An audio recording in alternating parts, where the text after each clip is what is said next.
Amen. Yesu ashimwe cyane. Ni amashimwe akomeye cyane kubona twese turi ahangaha muri uyu mwanya.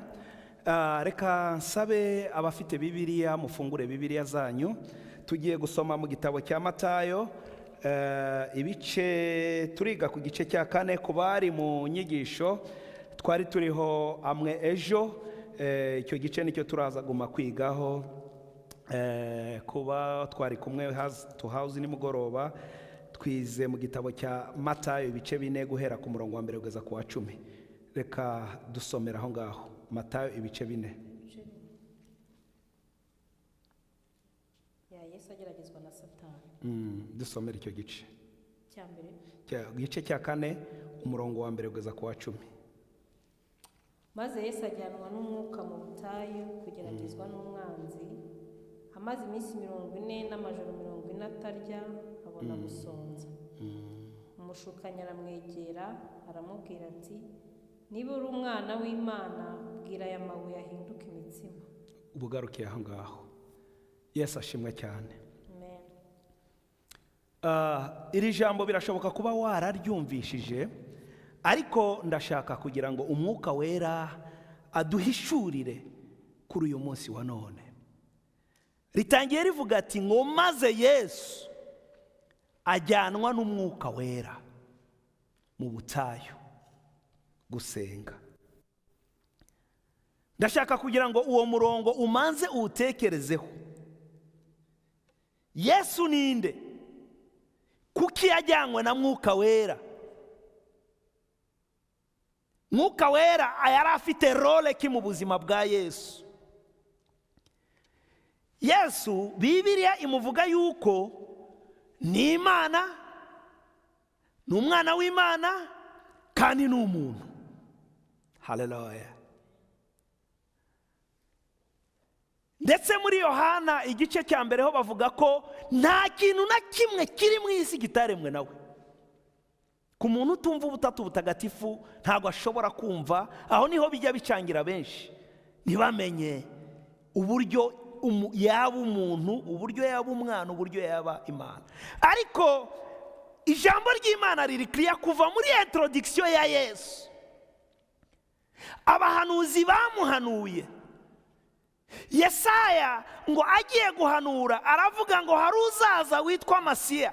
Mariya agiye gutwita, Imana imuha instruction iramubwira ngo umwana uzamwite Emmanuel, bisobanura ngo Imana mu bantu, Imana hamwe n'abantu. Amen. Manuel, Emmanuel bisobanura ngo Imana yambaye umubiri yaje kubana n'abantu. Ahangaha rero Yesu ngo ajyanwa n'umwuka. Ni ukuvuga yuko nta kintu yagombaga gukora nubwo yari yambaye umubiri akambara umuntu, ariko yari muri instructions, yari munsi y'ububasha, yari mu buyobozi bwa mwuka wera.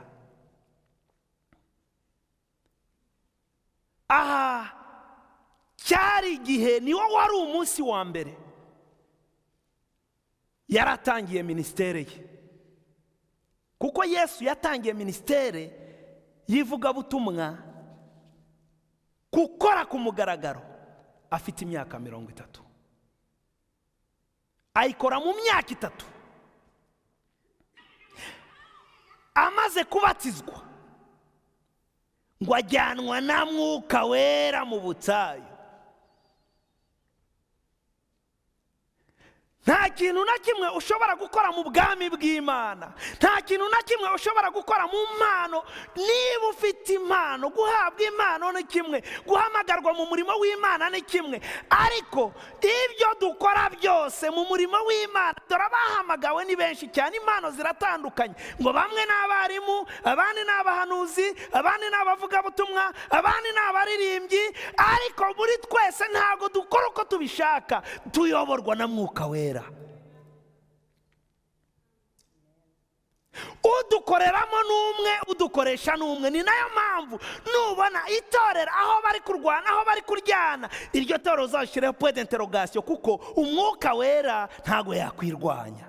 Haleluya. ngo Yesu ngo ajyanwa na Mwuka Wera. Mwuka Wera role ye ni iyihe? Uyu munsi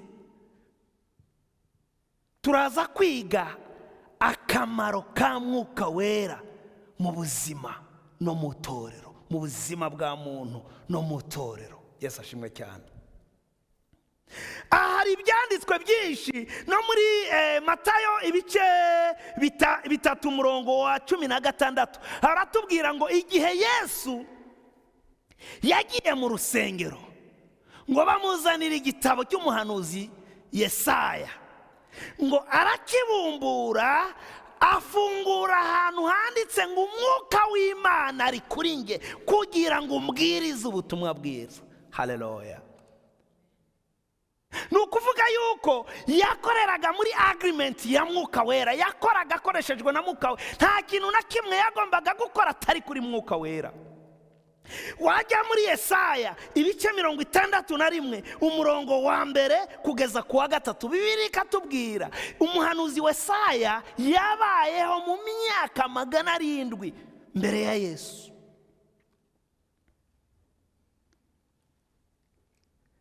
Nawe igihe yigishaga aravuga ngo Umwuka Wera ari kuri nge. Dusomera icyo gice cya Yesaya igice cya 61 umurongo wa mbere kugeza ku wa 3.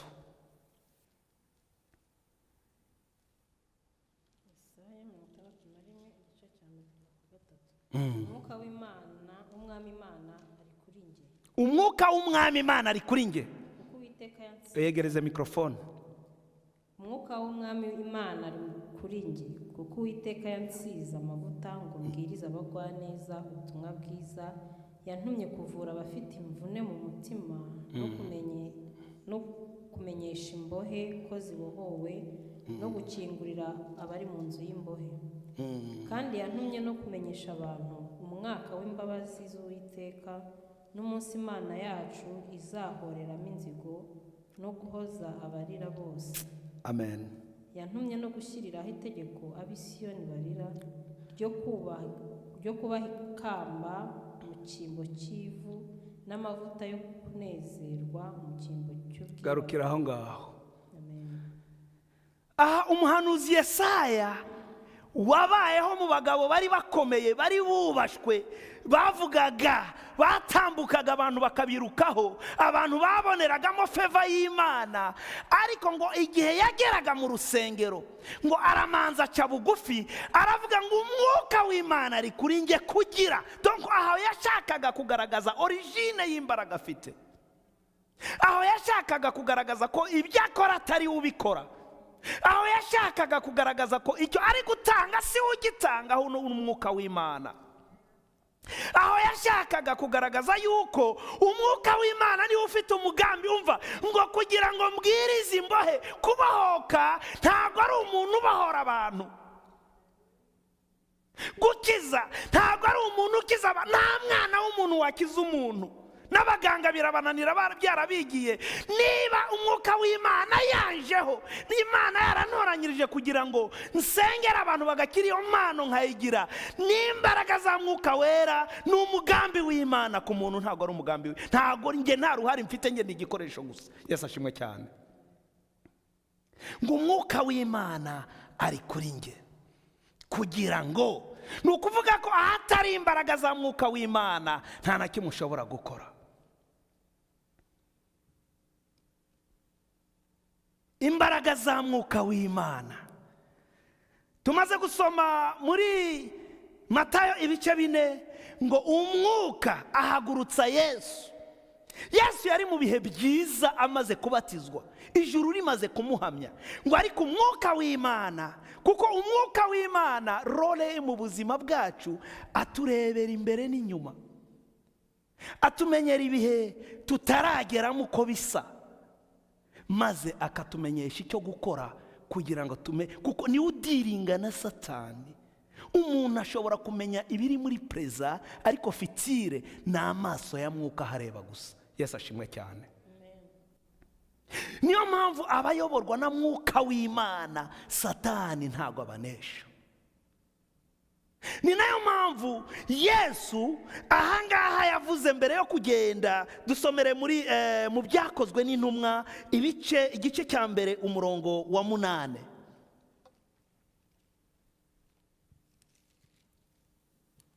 Actes des Apôtres umurongo wa 8. Icyakora muzahabwa imbaraga umwuka wera nabamanukira, kandi muzaba abagabo bo kumpamya i Yerusalemu n'i Yudaya yose n'i Samariya no kugeza ku mpera y'isi. Amen. Yesu amaze gupfa yabwiye intumwa ngo mugende mwikingirane ntimusohoke kugeza igihe muzabona umufasha. Haleluya. Ntimwemerewe gusohoka, kuko musohotse uri hanze abarusha imbaraga. Uri hanze ntago yambaye umubiri n'amaraso, ariko kugira ngo mugendere mukore nabahaye bwo gukandagira inzoka na scorpio, kugira ngo mugendere mu mbaraga nabahaye zo kunesha umwanzi, zo kwaka Satani ububasha, mutegereze kugira ngo umwuka wera azamanza bamanukire. Ngo kuko uwo nguwo ni uzabaha imbaraga. Yesu ashimwe cyane. Umwuka, ese intumwa zari zikingiranye zisenga, ziri hamwe, ziri mu bumwe zisenga. Aha Yesu avuye mu butayu amaze iminsi 40 n'amajoro 40, ngo umwuka w'Imana noneho atangira kumuyobora. Umwuka w'Imana aza kuri twe ryari tumaze kumva ya mwuka wera. Mwuka wera ni ubatiza, mwuka wera niwe mwigisha. Navuze ngo turiga byinshi, kuko uyu munsi wa none abakristo hari ibibazo bahura nabyo bakananirwa kubisobanukirwa, bakakekereza ntibabone imbaraga z'Imana, nyamara ikibazo atari Imana, ahubwo atari uko tutazi kubana na mwuka wera. Haleluya. Mwuka wera ni umwigisha, mwuka wera ni imbaraga, mwuka wera ni uduhishurira, niwe muyobozi. Mwuka wera niwe utuyobora muri byose. Dusomere Luka ibice 12 umurongo wa 12.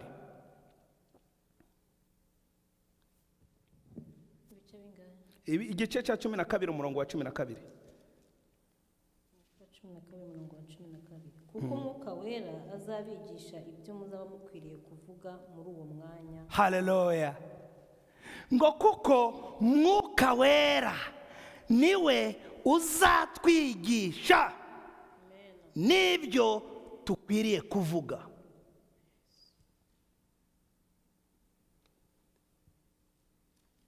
Niwe uzabigisha ibyo mukwiriye kuvuga. Niwe uzabagenda imbere n'inyuma. Niwe uzabashoboza gukora umurimo w'Imana. Niwe Yesu ahangaha rero nawe, kuko yari umwana wa Mariya, yaravutse ku muntu w'amabiri n'amaraso, aragenda ahura na Satani.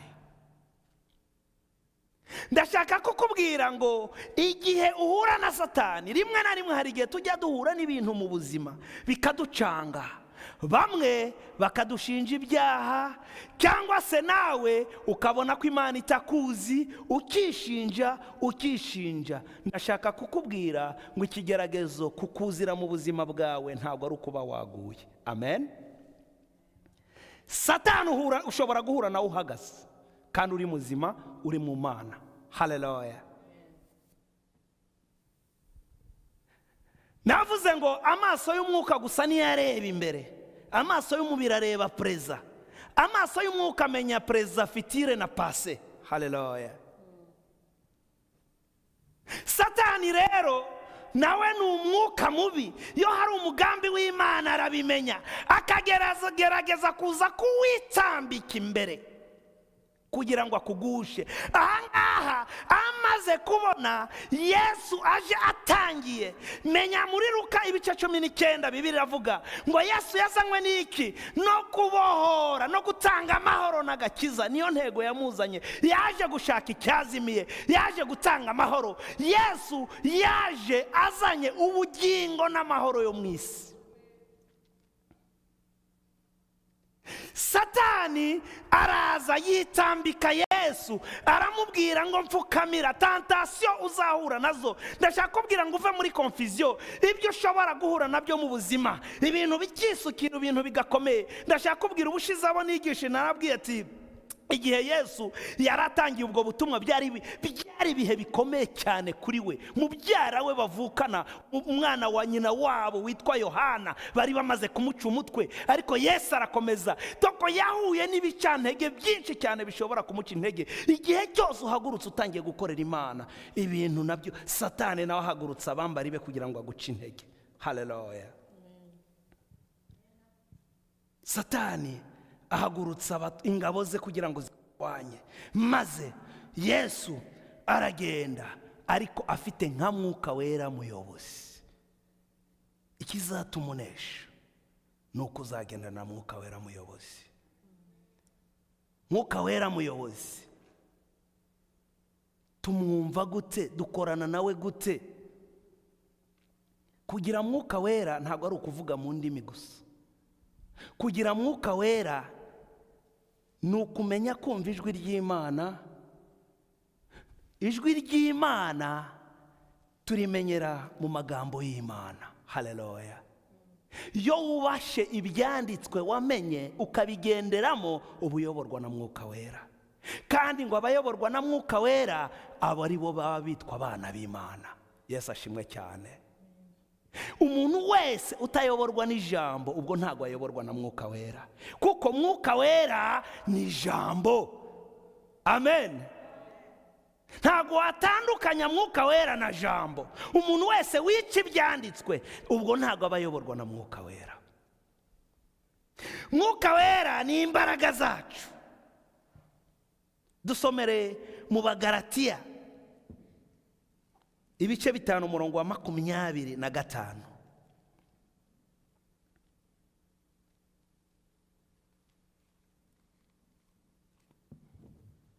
Bagalatiya ibice 5 umurongo wa 25. Handitse ngo niba tubeshwaho n'umwuka, tujye tuyoborwa n'umwuka. Kuyoborwa ngo niba tubeshwaho n'umwuka, tujye tuyoborwa na Mwuka. Haleluya. Kuyoborwa na Mwuka bitandukanye cyane no kumenya iby'umwuka. Yesu ashimwe cyane. Abantu benshi bafite amakuru y'iby'umwuka. Ibyo Yesu yavuze barabizi, iby'Imana ishaka barabizi, ariko kuyoborwa na Mwuka nicyo kibazo gikomeye cyane. Kuko kuyoborwa na Mwuka bigusaba gupfa. Iyo watangiye kuyoborwa na Mwuka, hari igice cy'umubiri kibabara, hari igice cy'umubiri gitangira gukomereka kugira ngo ubeho umuntu w'umunyamwuka, ubwo ubupfuye mu mubiri. Yesu ashimwe cyane.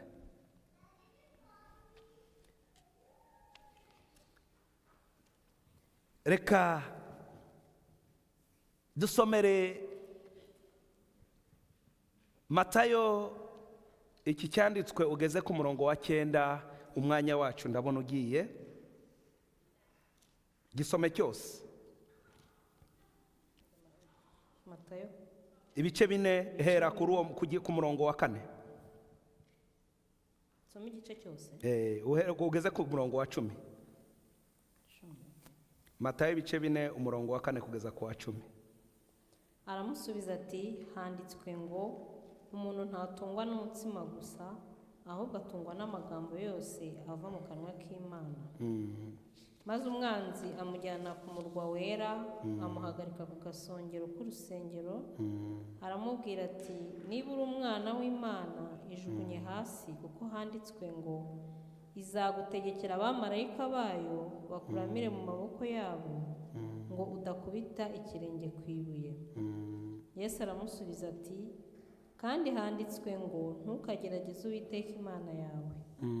Umwanzi arongera amujyana mu mpinga y'umusozi muremure cyane, amwereka ubwami bwose bwo mu isi n'ubwiza bwabwo. Aramubwira ati biriya byose ndabiguha nupfukama ukandamya. Yesu aramubwira ati genda Satani, kuko handitswe ngo uramye Uwiteka Imana yawe abe ariyo ukorera yonyine. Umwanzi ahera ko aramureka, maze haza abamarayika baramukorera. Amen. Yesu ashimwe cyane. Mu ntega amatwi ngiye kuvuga amagambo abiri dusoze. Ibyo Satani yabwiraga Yesu yari ashoboye kubikora, kuko yamusabaga utuntu tworoheje cyane, kumubwira ngo mfukamire, ngubwo butwari gupfukama si gukubita ivi hasi gutya gusa mu mubiri, ntago byari kumuvuna amasegonda ngahe. Ariko icyatumye Yesu abyanga nuko Yesu ntago yari abereyeho gukoreshwa na Satani, yari yarahamagawe, yaratoranyirijwe gukoreshwa n'Imana. Ibyo ya Satani yahaga Yesu mu mubiri yari abikeneye, kuko Bibiliya iratubwira ngo Yesu yari amaze iminsi ngahe 40 atarya atanywa, ubwo mu mubiri yari abishonje. Haleluya. Ariko icyatumye abyanga n'ukubera iki? Nuko mu buzima bwe ntago Satani y'Imana yakuremye, yuri umwana w'Imana. Buri mwana wese no mu buzima busanzwe, buri mwana afite aho arya, afite umubyeyi umushinzwe umugaburira. Satani rero ntago ari wari warateganijwe kuba umugisha cyangwa se kugaburira umwana w'Imana. Niyo mpamvu Yesu yanze bya Satani. Ibuka n'aba Daniyeli bagera kwa Farawo, yabahaye ibyo kurya barabyanga babikeneye. Kuki? Kuko ntago Farawo. Ibi rero mbigaruye mu buzima bwacu busanzwe. Mu buzima bwacu navuze ngo kugeragezwa, tuzageragezwa. Nubwo twaba turi abakristo, nubwo twaba twegereye Imana, nubwo twaba dufite amasezerano y'Imana, tuzahura n'ibigeragezo, ariko Imana ntabwo izadusiga. Yesu ashimwe cyane. Mu bigeragezo rero tuzahura nabyo, hari ibigeragezo bijya biza, Satani akaza aciye mu bushomeri bwawe, muri faiblesse yawe, bikagusaba gutanga ikinyoma kugira ngo ukore interview utambuke ubone akazi cyangwa se ubone promotion. Bikagusaba kugira ngo wiyambaza izindi mbaraga, ubeshe cyangwa se usambane kugira ngo icyo washakaga, ikibazo wari ufite gikemuke. Ariko Bibiliya iratubwiye ahangaha ngo Yesu yabyanze abireba, abyanga bishonje. Iryo ni isomo ritubwira ngo natwe mu buzima bwacu bwa buri munsi, kuwa mbere kugeza kuwa gatandatu, niba dushaka kuba abakiranutsi, hari ibyo tuzavuga ngo hoya, kandi tubishaka kuko bitaturutse mu murongo wa Mwuka Wera. Haleluya.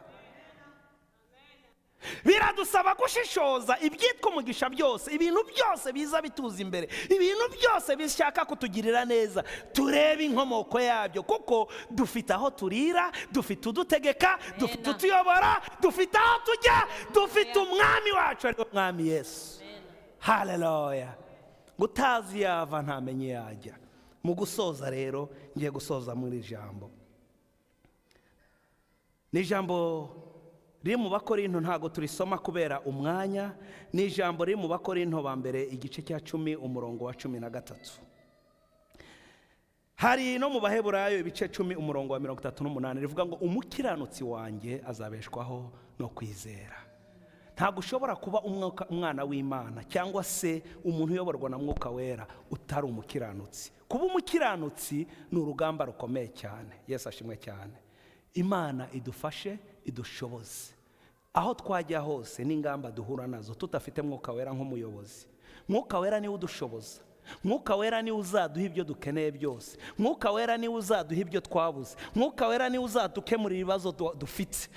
Ba Daniyeli bari bafite ibyo bibazo, bari mu mwobo, bahura n'ibigeragezo birabasatira, ariko icyari gikomeye bagendeyeho nuko Mwuka Wera, Imana irakureka ugaca muri ibyo byose, ariko ku musozo Imana ntago yemera yuko uneshwa, iza kwigaragaza yuko ari Imana, ikakubera inkomezi aho abanzi, aho satani yari azi ko yakurangije, imana ikagaragara yuko ari imana. Satani yashakaga kugaragaza yuko yashakaga kugira ngo Yesu atsindwe, ariko Yesu intsinzi yayigezeho ku musaraba, aravuga ngo byose birarangiye, kandi mu ijuru niwe uzaciraho satani iteka. Imana ibaha umugisha. Reka duhaguruke.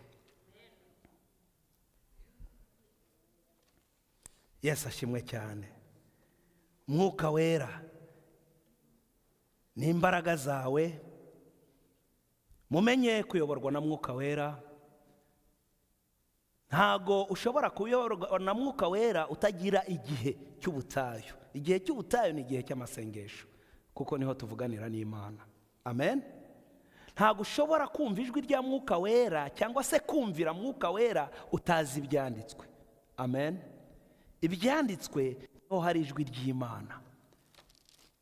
Kugira ngo uzagire Mwuka wera muyobozi w'ubuzima bwawe, uzakuneshereza mu ngamba zose ucamo, uzagire mu gihe cyo gusenga kandi umenye ibyanditswe, kuko ibyo Imana izakubwira byose yarabivuze. Ni nka mailbox.